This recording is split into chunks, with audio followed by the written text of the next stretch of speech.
Hey guys, welcome back to another video. So today tonight it's like 1 a.m. but I'm on Amazon because I'm looking for a new phone. My current phone is broken. It just stopped working. I don't know what happened to it. Won't come on at all. There's like nothing I can do to make it work.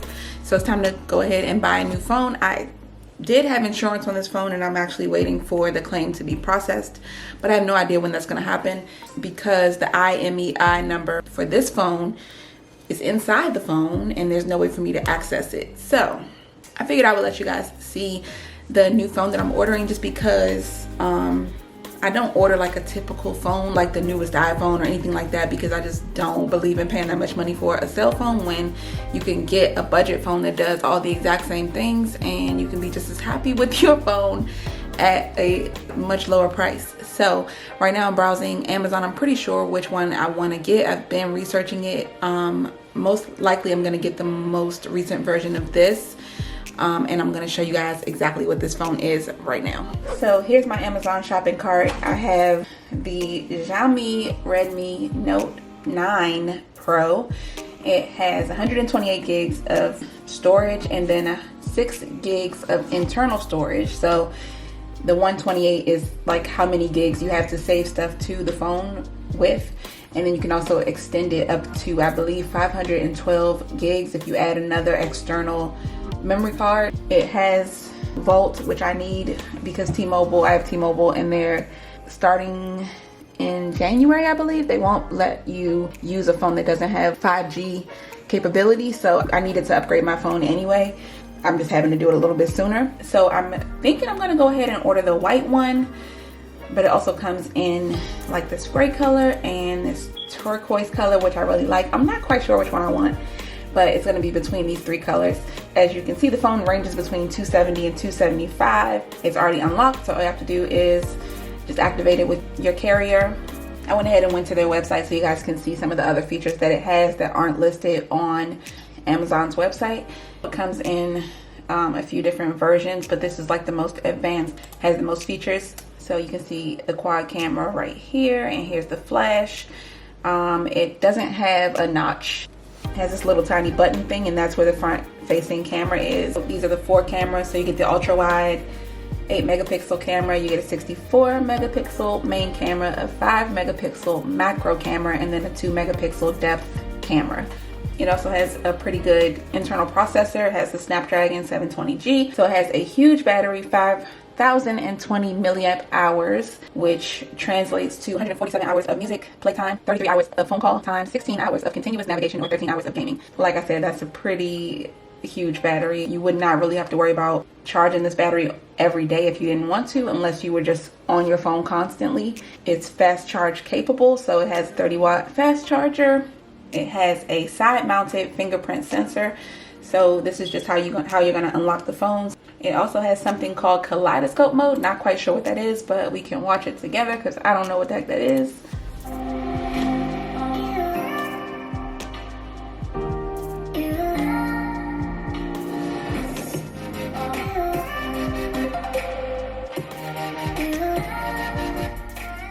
Wasn't expecting that, but I'm not complaining about it either. Looks like it has a scanner for you to scan documents. It supports NFC, which is another thing that I was looking for in a new phone because my current phone does not, which just means that you can pay using your phone and like Google Pay or whatever. And then it also has a headphone jack and can be used as an IR remote to like operate your TV or your smart systems in your house.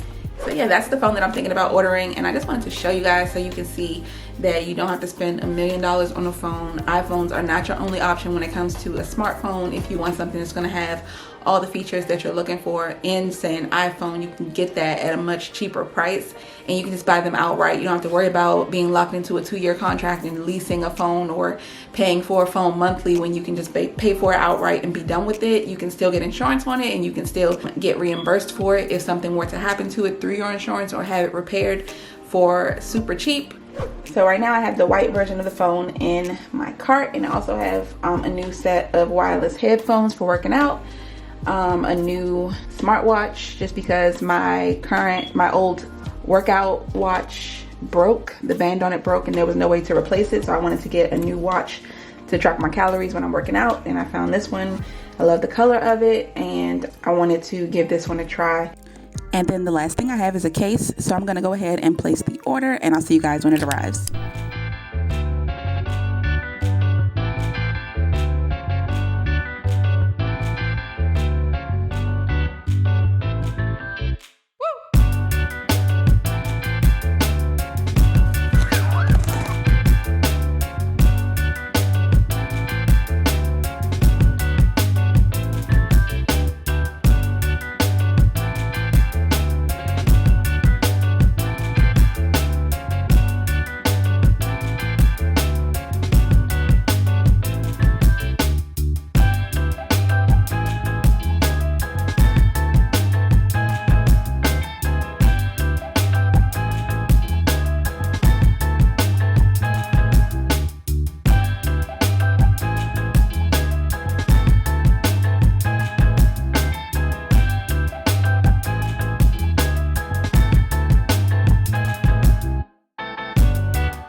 Okay, so here she is. We got the new phone. I went ahead and unwrapped it, and then I'm just going to go ahead and get it prepared to put the screen protector on. And this one actually came with a screen protector for the camera as well, which I thought was really cool. So of course, all you do is take one of the wet wipes and wipe the screen down, and then take a dry wipe, dry it off, and then you can place the screen protector on the phone.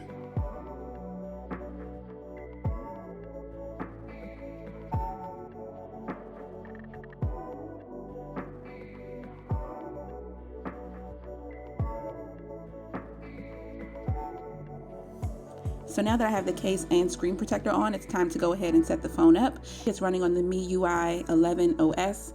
And as you know, it's going to take a little while to set the phone up and restore it from a backup. So once that's done, I will come back with the final review.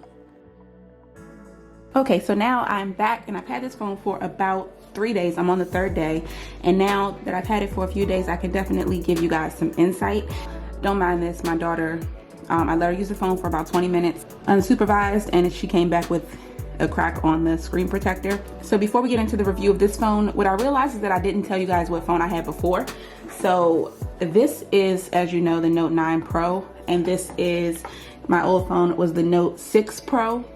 And now that I've had some time to compare the two, I definitely enjoyed the 6 way more.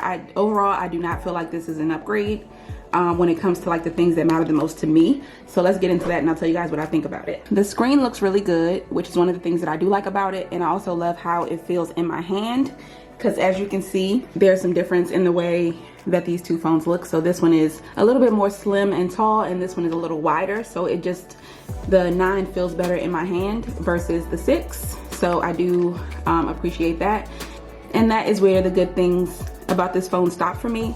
There are quite a few things that I don't like and that I don't feel like are upgrades as far as like where I'm coming from. So if you're new to Android and you're used to like an iPhone, then you may not know that with Androids you can customize your screen and how you want things to look. So I'm not using the launcher that came with the phone, which is MIUI. I'm actually using Nova Launcher. The actual icon is right there.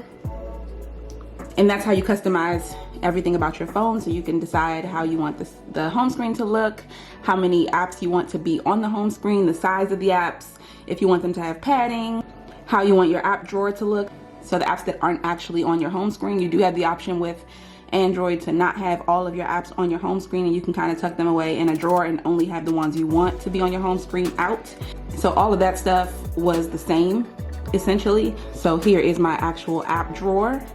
That little button just takes me to my app drawer, and then all of my apps are in here versus on my home screen. So that is the same, but what I did notice about this phone is that it's kind of trying to force me to use the MIUI themes. So it's not letting me use my own picture as the lock screen. Whereas with my old phone, I was definitely able to do that. And that process for me just looked like this. Go to photos, go to the picture that you want to use as your home screen, and then I would just go up here and hit use as right here, and then wallpaper, set wallpaper, and then home and lock screen. And that would be it. And then it would be my home screen and my lock screen. So as you can see, it did become my home screen, but it didn't become my lock screen. And there's no way for me to change that. And I absolutely hate that. What I like about Android phones is that they're so highly customizable. And the fact that it's forcing me to use one of its pre-installed wallpapers is super annoying. So definitely do not like that at all. And another thing that I don't like is the side fingerprint sensor. So it's right here, and you can probably kind of see even on camera that it's kind of in, once you have a case on it, it's kind of like in there. It's inside of that little indentation. It's super skinny and my thumb is not, so it makes it hard to, like, I have to like cram my thumb into this little hole. If I just place it there, it's not really doing anything. I have to actually press it in to make it work, and I do not like that. It's not comfortable, not my cup of tea. Whereas on my old phone, the fingerprint sensor was in the back of the phone, so it's super easy. All I had to do was press my, not even press, but just place my pointer finger there because it fit perfectly into that little hole. So that made it super easy for me to unlock my phone. And I just prefer that over this side fingerprint sensor. So those are like the aesthetic things that I don't like, or like the more superficial things, but there are definitely some technical things that I don't like as well. When I first got this phone, the first night that I tried to charge it, it overheated. Well, it didn't technically overheat, but it was super hot. When I tried to charge it, it was at pretty much 0%, like 1 or 2%. I charged it overnight, and when I woke up, it was at 66%. So I didn't even get a full charge, and it was super hot. So I'm not quite sure what that was. The second night, it happened again. It was really, really hot, so I took it off the charger. I didn't charge it fully that night either.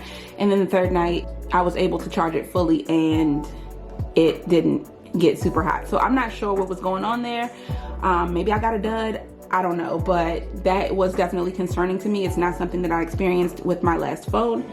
And just in general, I don't feel like this phone actually charges fast. My old phone would charge from 0 to 100% in 30 to 45 minutes, and this phone definitely takes some time, like a couple hours, which to me is unacceptable. So overall, I do not like this phone, and I'm going to be sending it back. And now I'm in the process of finding a new phone and researching, trying to figure out which phone I actually do want to get. So this phone and all the accessories that came with it will be going back to the store, or back to Amazon, and I will be ordering something else that I feel like is going to be a better fit.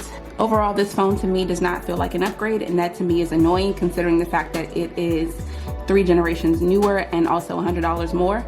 I was definitely expecting a better experience overall than I got with the last phone that I had, and that did not happen. So I'm going to be sending this phone back just because I don't enjoy it, and I'm going to be getting something different, which is also another benefit of buying your phone outright, because if you were to have gotten an iPhone or whatever from your cell phone provider, you couldn't send it back just because you didn't like it. So it definitely makes it a lot easier to be a little bit more non-committal when it comes to these devices, because you're not as attached to them. You didn't spend $1,000 on a phone, and you can just get rid of it whenever you want. So as you know, with Amazon, you get 30 days to send things back. So I'm definitely going to take advantage of that as soon as I decide which phone I'm going to use instead. So when that happens, I will definitely update you guys with a new video letting you know the new phone and how much it costs, all the specs, all that stuff. So look out for that video, and I'll see you guys in the next one. Bye.